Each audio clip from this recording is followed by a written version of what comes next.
This is the Detroit Sports Podcast Network.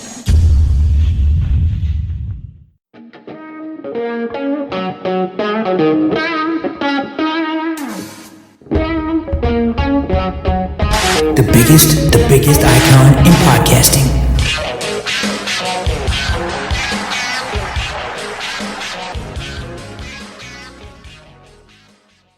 Welcome in, everyone, to this week's edition of the DocNJock Wrestling Podcast. I'm your host, Adam the Jock Strozinski. On today's show, the injury bug biting WWE and AEW stars, an update on Kevin Owens' neck injury. Where the hell is Pat McAfee and Roman Reigns? We've got an update on both those guys. You're going to want to stick around for that in the news and notes.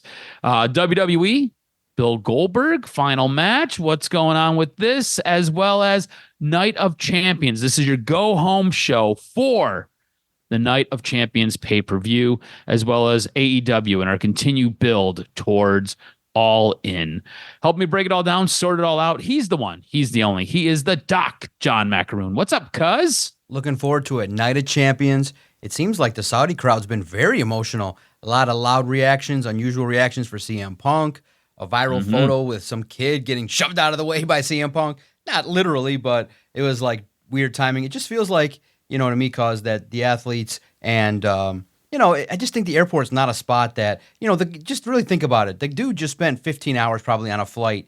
The first thing he's thinking about is not taking photos, but everybody made a big deal. Oh, CM Punk didn't take a photo, but the cop kind of shoot him away. And there is a notion too that if you open the door for one, then 50 kids are going to come up and race to you, and you just want to kind of get to where you need to go. So I don't get offended. If somebody you like, you go up to and you say, hey, and they're busy, I get it. You don't take things personally, but when it involves kids, there's always an uproar about everything. And it's like, my goodness, people talking about Triple H, the company, CM Punk.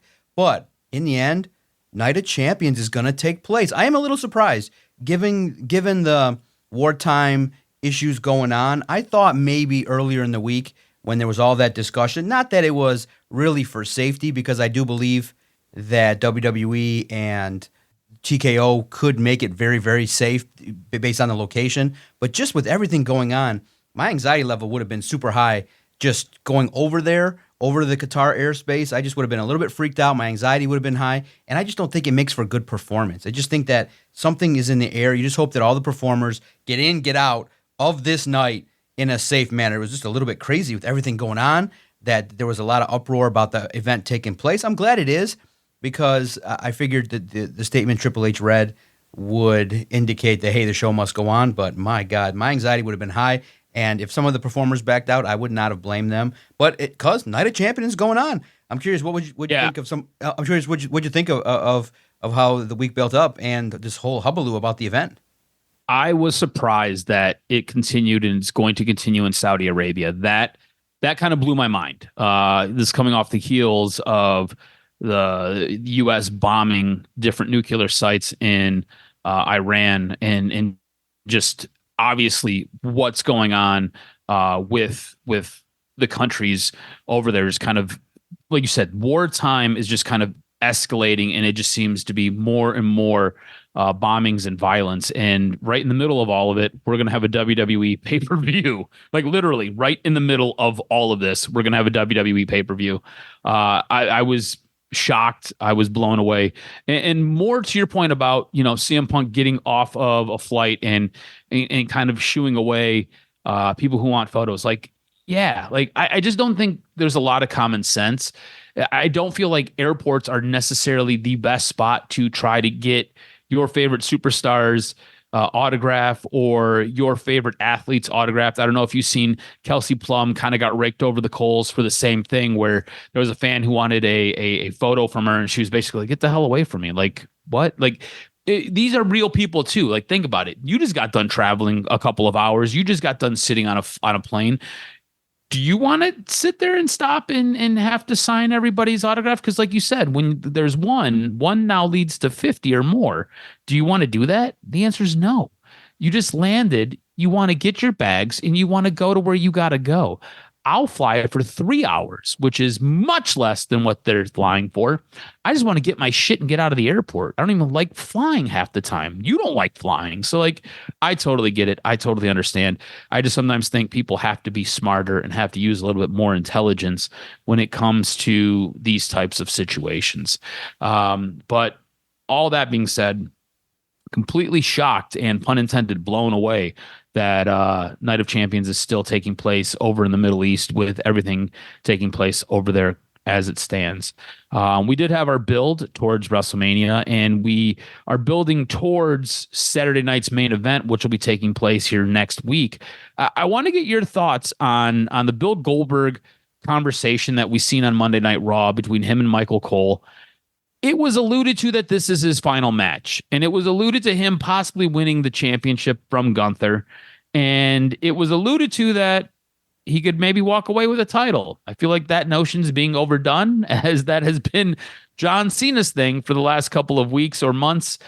Does this build feel incredibly underwhelming? Yeah, look, it's one of those deals where it's just Goldberg versus Gunther. It's Goldberg's last match. It's not something that really was a build. It was just, hey, Goldberg was offended that Gunther said something in front of his kid. Now we have a match. So they just really stretched it to that degree. But in the end, I just want to see clearly what's going to be next, because it just doesn't feel like the importance of this is going to be potentially the main result. So it could be something as crazy as Goldberg wins and Seth cashes in. I just feel like it's a filler for something else bigger. Maybe Goldberg does something, or, whatever it may be. Maybe Goldberg wins by DQ as Gunther just goes apeshit and takes it to another level. Maybe it's a squash, whatever, something crazy that could make this. But I like I said, the way in which it was introduced doesn't appeal to a lot of people. I'm not really interested in it because, like I said, I think Gunther is a bad. Like when he walked out on Raw, I thought his promo was perfect. He looks the part. Did you guys see a visual representation of what I've been saying on the podcast? When Gunther wears the belt around his waist, he walks to the ring like a champ. He carries himself like a champ. That's how it's supposed to look. He looks like a world champion. Like Gunther, I just kept saying to myself, this guy's like Bruno Sammartino. He looks the part of a badass dude that you're not going to mess with. And I just think Goldberg's beneath him. But as long as Gunther goes over, or some way to make Gunther stronger, I'm more focused on him than I am on Goldberg. I saw the Goldberg run. We saw the WCW thing. We laughed when he had the match with The Undertaker and all the losses that he's had recently. The dude's 58. Like, go away quietly. So I'm curious to see how they do it. But yeah, the build's not anything of a meaningful story. It's just what the heck's going to happen. And I am curious to see what's going to happen. But I hope it ends up benefiting Gunther, because that dude is great with the title, and his promo now made himself really stand out. Like, okay, this is what it's going to be about. Boom, in and out, and it was a great segment. Yeah, I thought Gunther, like you said, he looks the part, feels the part. My thing is, I'm not sure what this whole thing is with Bill Goldberg, right? Like, I get it's his final match. I get that that's what they want to do here, but it feels so half-assed. Like, if you're Bill Goldberg and you were begging for this, because that was what this was. Bill Goldberg was begging for this. He was basically calling out Triple H saying, look, Vince promised me this. He's not there. You need to make good on this. And if I'm Bill Goldberg, this is not necessarily the way I want to go out. This is not necessarily what I want to do or how I'd want it to go. To me, it just feels like blah, And again, I feel like you should put a little bit of length into this. You should have this be a little bit more interesting. There should be a little bit of physicality in this build, because these are two big physical brutes.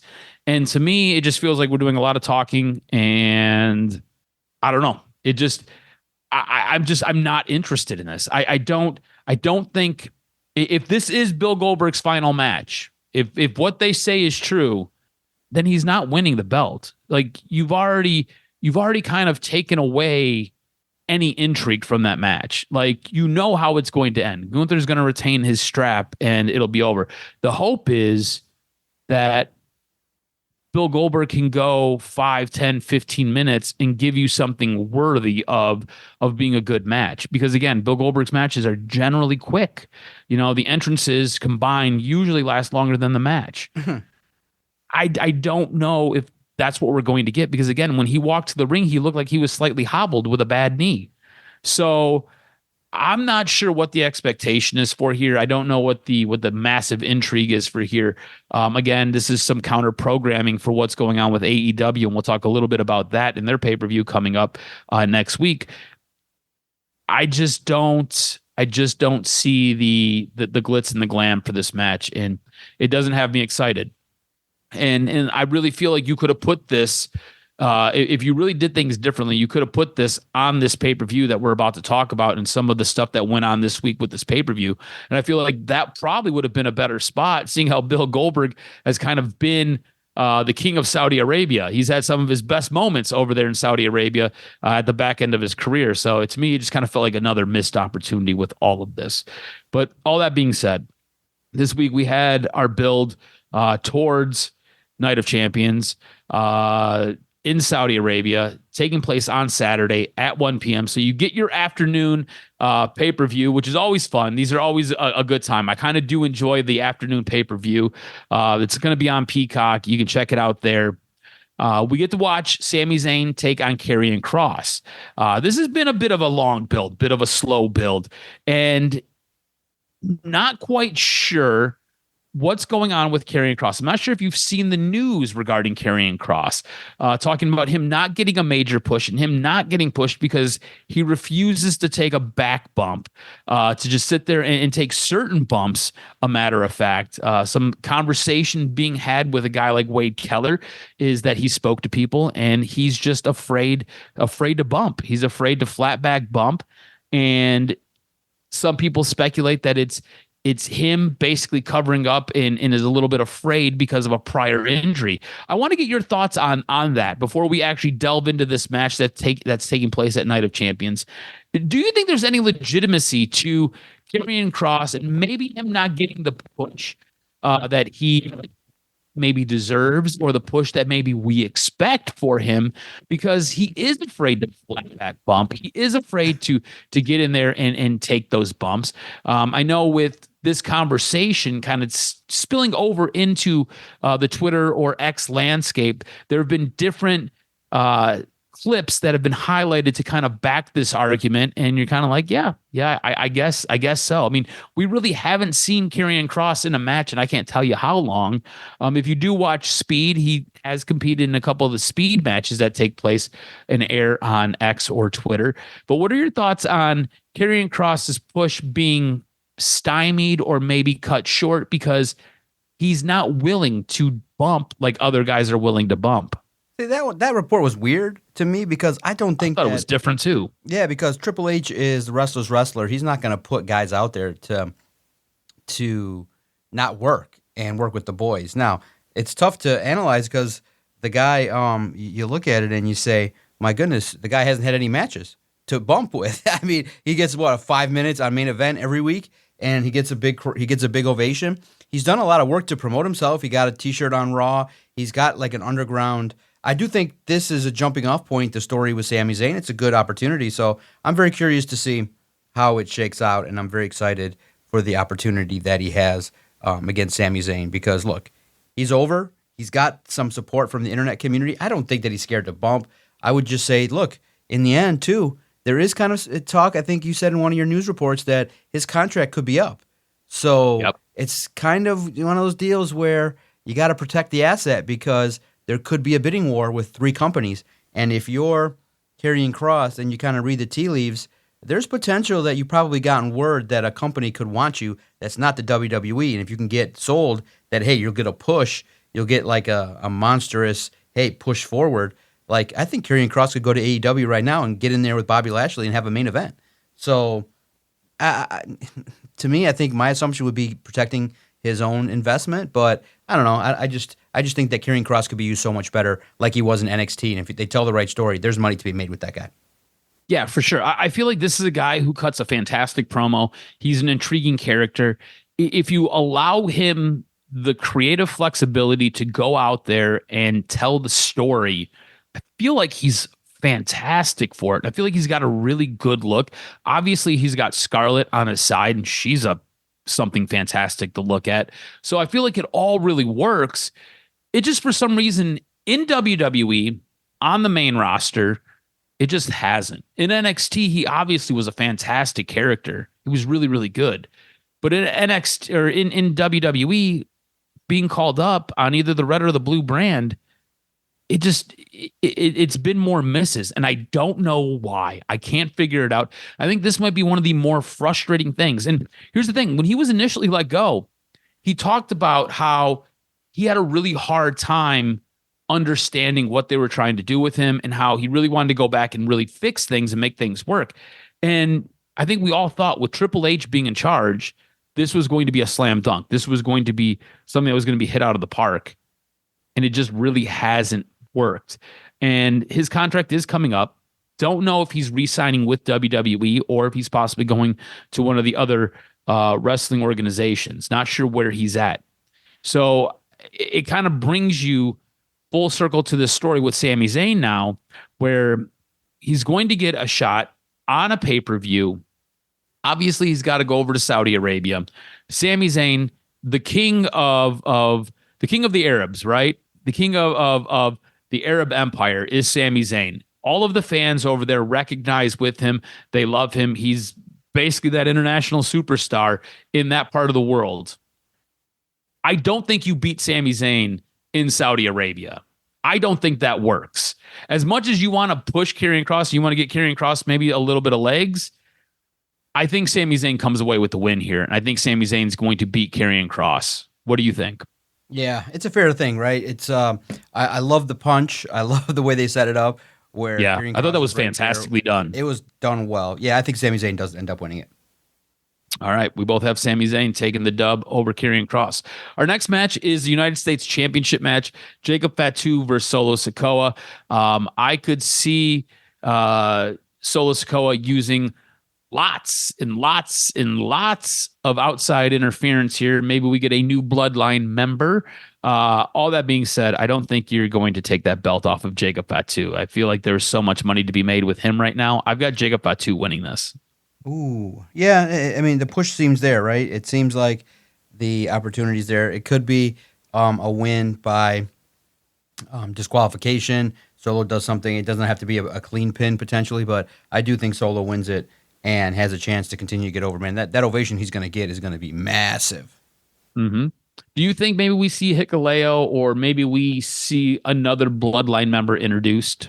Possible, yeah. I think that there has to be an advancement of the storyline with Solo, and I can't wait to see, because it's just there's more of them, so they're coming to WWE. So it potentially would be great if the story could also, Solo losing, but also kind of telling a story in which he can kind of get some shine to for, what's going to happen next in the coming weeks.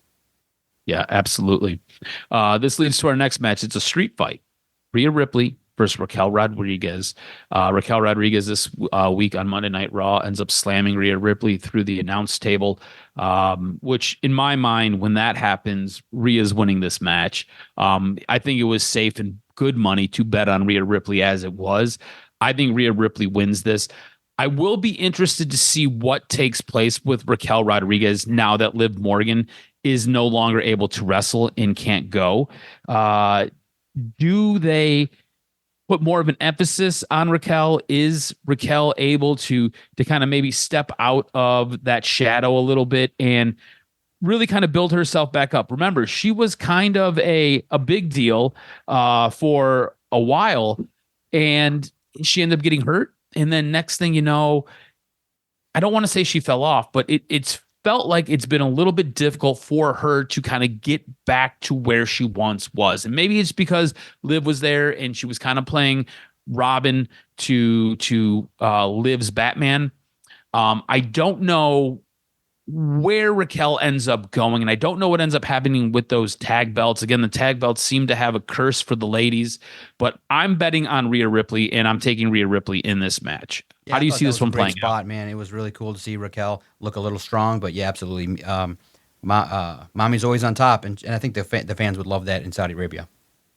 Yeah, absolutely. I agree with you. I think she's going to get such a massive ovation when she comes to the ring. It's going to be absolutely bonkers. All right. Next, we've got our Queen of the Ring finale, Jade Cargill taking on Asuka. I feel like either way you go, you could win. I would like to see Asuka win this. I don't know if that happens. I see Jade Cargill getting the dub here. I feel like they want to give her a massive push. I feel like this gives you more outs, right? As far as creative goes, as far as storylines go. I feel like Jade wins this match. She then has her SummerSlam title bout. That's where you could see Naomi possibly cashing in, or you could have the mind games where Naomi is threatening to constantly cash in on Jade, who maybe wins that strap at SummerSlam. So I'm going to go Jade Cargill just for the creative that we could possibly have later on down the road. Yeah, it's simple. Yeah, very good explanation. Simple. It's best for business to put Jade Cargill on a marquee on one of the 2 nights, maybe even the main event of night 1. So absolutely, Jade Cargill wins this. All right, you next got your King of the Ring finale. You've got Cody Rhodes taking on Randy Orton. Again, a lot of good creative that can come out of this. How do you see this one going? Does Randy Orton beat Cody Rhodes so he can go on and face John Cena at SummerSlam? Or does Cody beat Randy Orton to then go get some revenge on John Cena later on? Yeah, no, what's best for business is Cody Rhodes, right? Like, people want to see it. There can be the ultimate return with The Rock. You can play it out. The big story's got to be the marquee is John Cena and Cody Rhodes. And the what's got to happen is Cody's got to lose. He's got to lose at SummerSlam. I hope that's the build, is that he gets screwed by the next member of the group, whoever it may be. But in the end, it's going to be very fascinating to see how this match plays out. How this crowd's going to be definitely into it. I definitely believe that they're going to sing Randy Orton's song, Cody Rhodes' song. It's going to be a match where both guys are just going to have the amped crowd, so they're going to deliver. But yeah, Cody Rhodes, I just think, has to win this because, he is, it doesn't look right. Like the marquee with Randy Orton, John Cena, it's MetLife. So if it was one night, maybe. But a 2-night event, you need big of the, like, this is the WrestleMania of the summer. And you got to continue to push off the story with John Cena and Cody Rhodes. And I can't wait to see how that plays out and where they take the next story with it because of what John Cena did with CM Punk. For the longest time, I felt like this was going to be Randy Orton winning this. And I felt like Randy Orton, John Cena, I feel like there's some history there we can kind of build off of. We already seen them have a match once. I thought it was a really good match. Hearing you talk almost convinces me to go Cody Rhodes in this match. But I'm going to stick true to myself, and I'm going to go Randy Orton. Oh. I think Randy Orton, John Cena at SummerSlam could be a very, very interesting draw. I feel like on the outside, the periphery, you could do something different with Cody until we circle back to Cody possibly winning this before John Cena retires. But I'm going to go Randy Orton. Cody Rhodes is probably the best bet. It's probably the smart pick. But I'm going to go Randy Orton on this one. Man, I really hope I'm right. I'm going to go Randy Orton on it. We'll see what happens. I do feel like you are absolutely correct with it being Cody Rhodes, though. All right, this leads us to our main event, undisputed WWE Championship match. John Cena versus CM Punk. Look, I feel like this build has been incredible over the last couple of days, or the last couple of SmackDowns and Monday Night Raws that we've had. I feel like in a very short time, these two guys, and this is what high end talent does. You don't even need a long build. You don't even need a lot of time. These guys have told a fantastic story in what feels like 2 weeks' time. And I'm all in on this match. I feel like it is absolutely fantastic. The problem I have with it is I don't feel like CM Punk makes sense to win in this match. I don't feel like, with the way things are set up, I don't feel like CM Punk has the opportunity to get the title. So it's John Cena all day here, but I am so hooked with this match. I'm so interested in this match, even though 99.9% of me believes John Cena is winning this, and there's 0% chance really for CM Punk to come out of here with a title.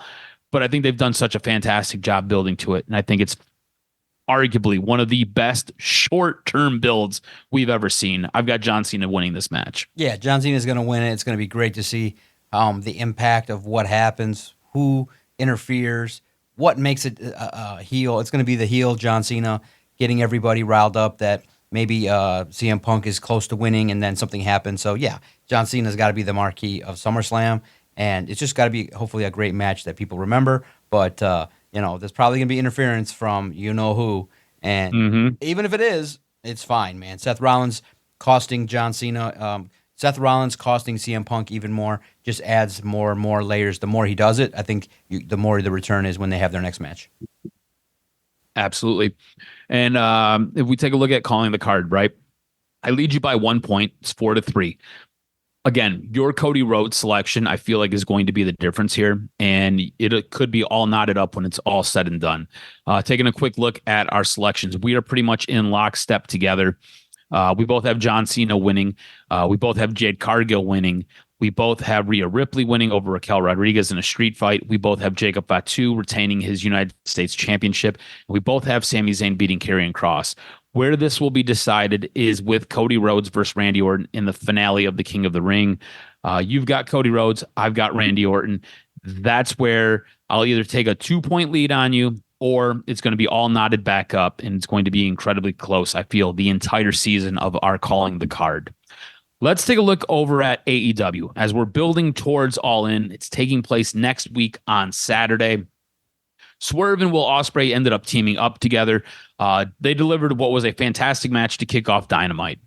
In the end, they end up challenging the Young Bucks to put up their roles as EVPs. Basically, if Swerve and Will Ospreay beat them at All In, they are now the EVPs. I feel like this is a little bit of a booking plot hole because you can just say no if you're the Young Bucks. Like, no, we'll just face you at All In and we're going to call it good. For the EVPs, we don't have to do any of that. I don't see why the Young Bucks would do this. Obviously, it's wrestling and it's for a story, so I get it. I just feel like, again, it's a booking plot hole that you don't need to introduce and you don't need to have. What do you think of this stipulation being introduced into what we've already had? Remember, Swerve and Will Ospreay have been playing a major part in Hangman versus the Death Riders, as well as the Young Bucks teaming with the Death Riders. We'll get to a little bit of that later on as that kind of played its way out at the very end of this Dynamite episode this week. I just don't think that you need to do this. I feel like sometimes you just overcomplicate a story to try to make it a little bit more interesting when you really didn't have to do that. Yeah, no, you're right. It's a story that's told that you could get into, but you don't see it being the optimal strategy to get everybody over to the right to the right aspect of where you need to go. But I listen, at this point in time, we've complained enough about AEW and the way that they should do their stories. I'm just now curious to see, okay, you know what? You got these stars. Let's see how they're going to maneuver to tell the end game. Because along the way, we don't really see the way in which they do it as being the right way. But you know what? It always kind of feels like the conclusions are starting to make more sense in regards to who's getting over, who's getting some attention. So, look, I'm taking the stance of AEW lately. Just, hey, let's enjoy the matches. Let's enjoy a little bit of what's going on. Let's see what the end game is, and the process in and of itself is something that we can monitor. But in the end, it's starting to feel like they're starting to understand, at least to tell a story. It may not be the right one, but they're understanding that there's some things that have to bridge together, that have to make sense, and hopefully with payoffs in the matches that they eventually will. Yeah, again, like you said, you end up with a lot of fantastic matches. You end up with a lot of really, really good stuff coming out of an AEW pay-per-view.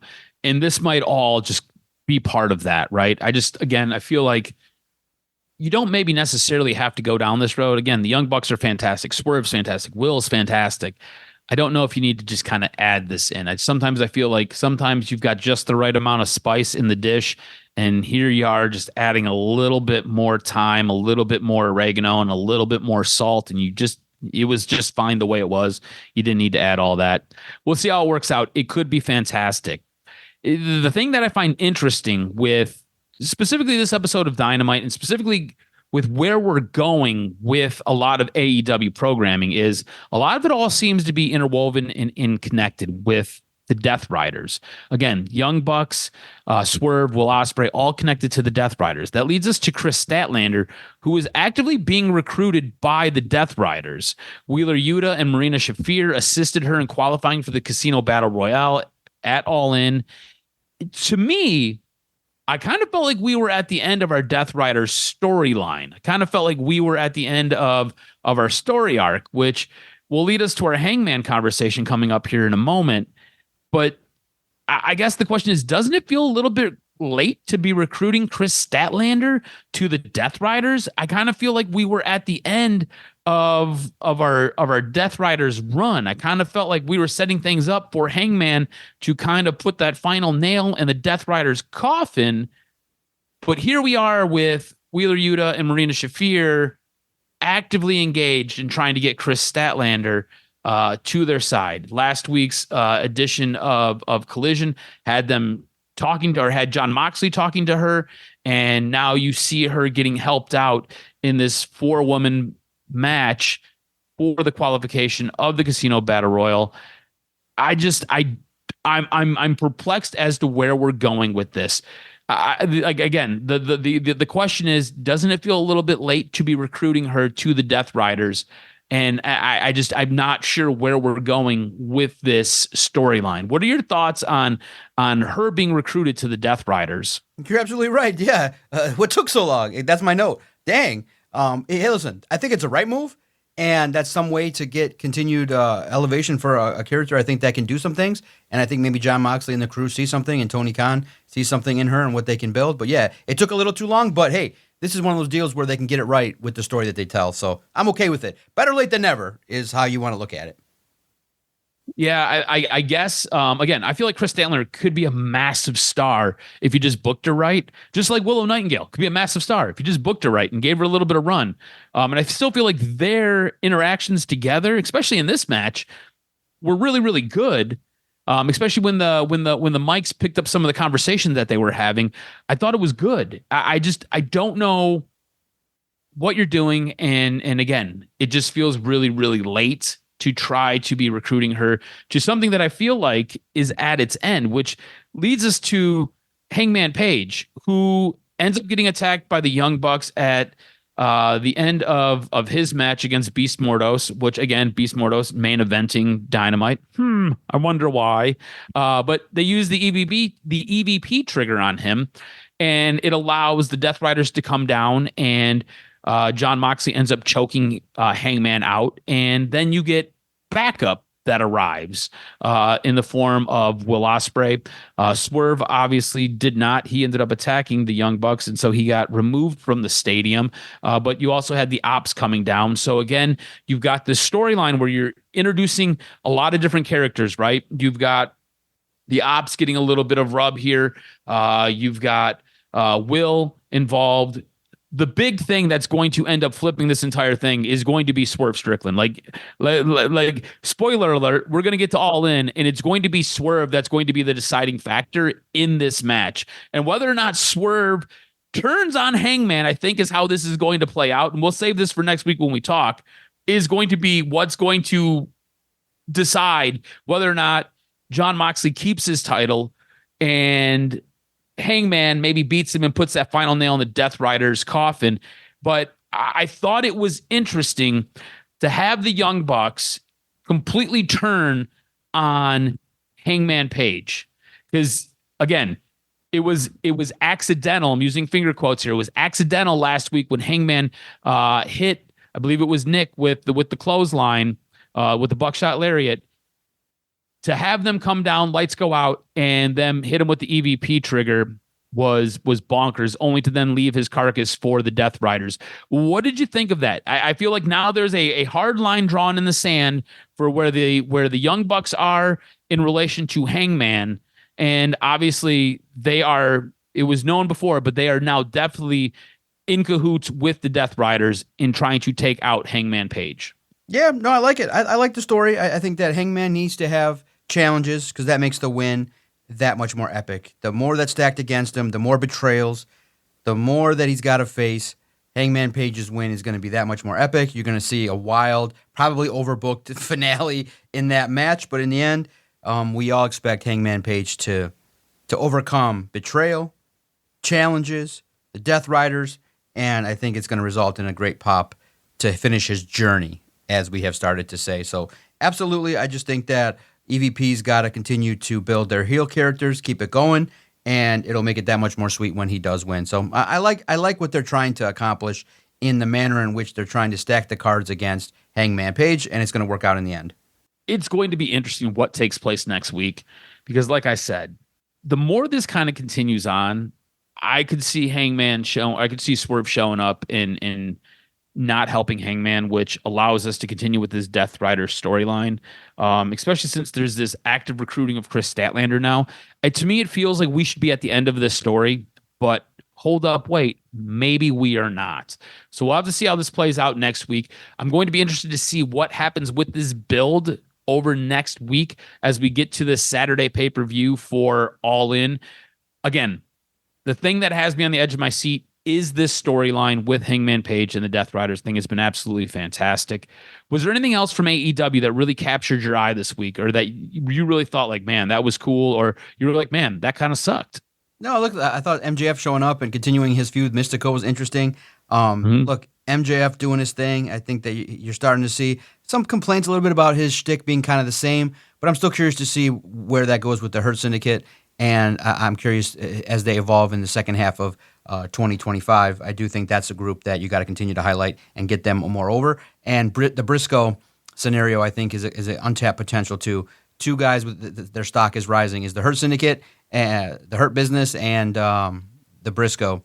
I think that he's doing a lot of good work under the radar, and I think that if you highlight him in some stories, I think there's an emotional investment naturally with the passing of his brother. But I like what they can do in AEW with some of the stars there that are rising, and I think the women are still continuing to draw things. I did like the Mercedes Moné promo on Collision. I thought that they're moving it along with cuss words and aggression, and that's fine. I think that there's a story that you don't really have to tell all that deeply, but Mercedes Moné and Tony Storm, I think, is gonna end up delivering as a total package. So I thought AEW did an okay job, B plus kind of week. Yeah, and look, interesting note about the MJF Mark Briscoe thing, story, whatever. MJF has been pushing for a while to work with Mark Briscoe. He's finally getting his time to do it. And again, Mark Briscoe, fan favorite. Obviously, everything with his brother.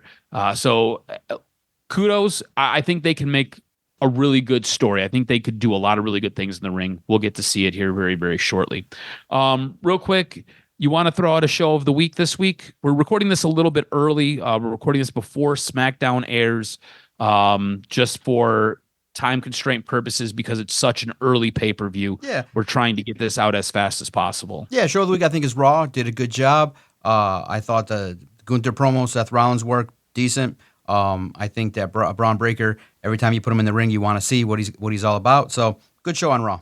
Yeah, I'll agree with you. I think Raw was fantastic. Look, I think what you got from Dynamite this week was very, very good. But I think Raw and their build to this pay-per-view and to what we've got going on in the future really played its part. Would you like some news and notes? Got a bit this week. Hit me with this week's professional wrestling news and notes. What made your list? So the injury bug is biting WWE stars. Last week, we highlighted Liv Morgan being out for up to 6 months with a dislocated shoulder. Well, she isn't the only one in the Judgment Day that's hurting. Dominic Mysterio is injured as well and won't be available for Night of Champions this weekend. PW Insider is reporting that it's a rib cage issue, and he should not miss significant amount of time. However, Mysterio's Intercontinental Championship defense against AJ Styles, which was announced for the PLE, is now postponed. As you've seen on Monday Night Raw, Adam Pearce said that Styles will be the first in line for the title shot when Mysterio is able to return to the ring.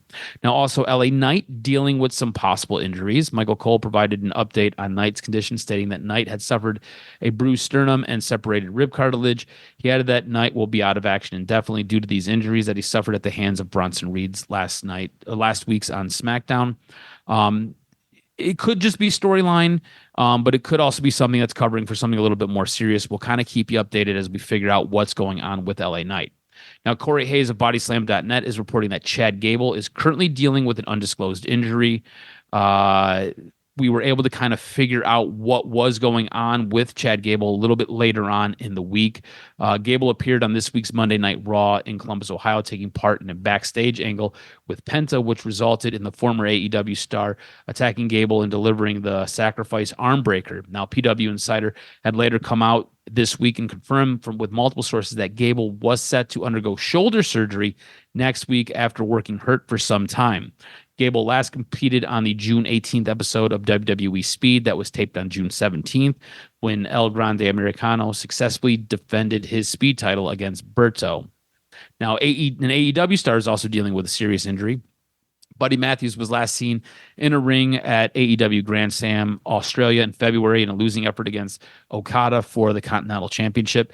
Having previously revealed that he had suffered a partial ligament tear and cartilage damage to his ankle, Matthews has stated that he didn't suffer any broken bones and had been able to walk again. During a recent Instagram Live, the AEW star provided an update on his ankle, revealing the severity of the ankle, saying, "The ankle is not recovering as well as I thought it would be. There's no mobility to it. If I can't have mobility, I can't move properly." He would go on to state, "Once it hits 3 months without healing, it becomes chronic. I thought I'd be back in the ring in April.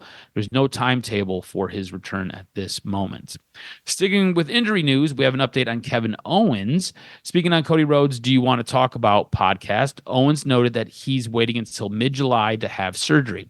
He explained, "It's been such a frustrating process. We're letting my spinal cord heal as much as it can on its own before we go in for surgery, because how extensive the surgery will be will depend on how the spinal cord looks when they go in there.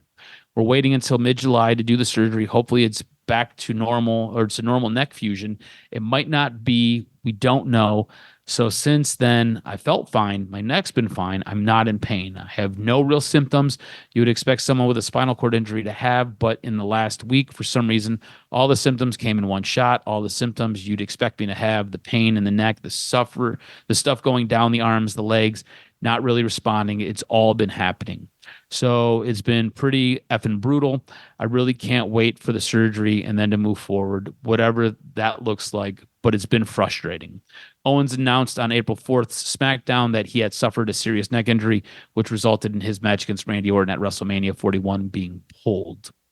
Now, where's Pat McAfee? Since Money in the Bank, McAfee's not been in his usual spot at the Raw commentary alongside Michael Cole. The first week he wasn't present. It was SmackDown's Wade Barrett who filled in, while the past 2 weeks have seen Michael Cole reunited with NXT's Corey Graves. On the Pat McAfee show this week, McAfee explained that he simply needed a break. He's been feeling pretty exhausted recently. He said, "Continuing just like catch up on life as a whole, post Money in the Bank, pre-Night of Champions, feels like a good time. I was getting pretty exhausted there. So shout out to everyone, to WWE looking out for me. Very, very thankful. There's been no official word on how long McAfee will be away for. So we're just going to keep an eye on it. He could be back, maybe Night of Champions, maybe this week on Monday Night Raw.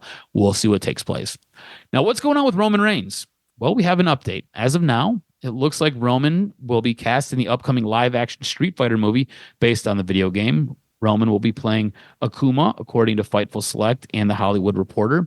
So when will Roman be back in a WWE ring? According to WrestleVotes, it appears that the gears are in motion to have him back for SummerSlam.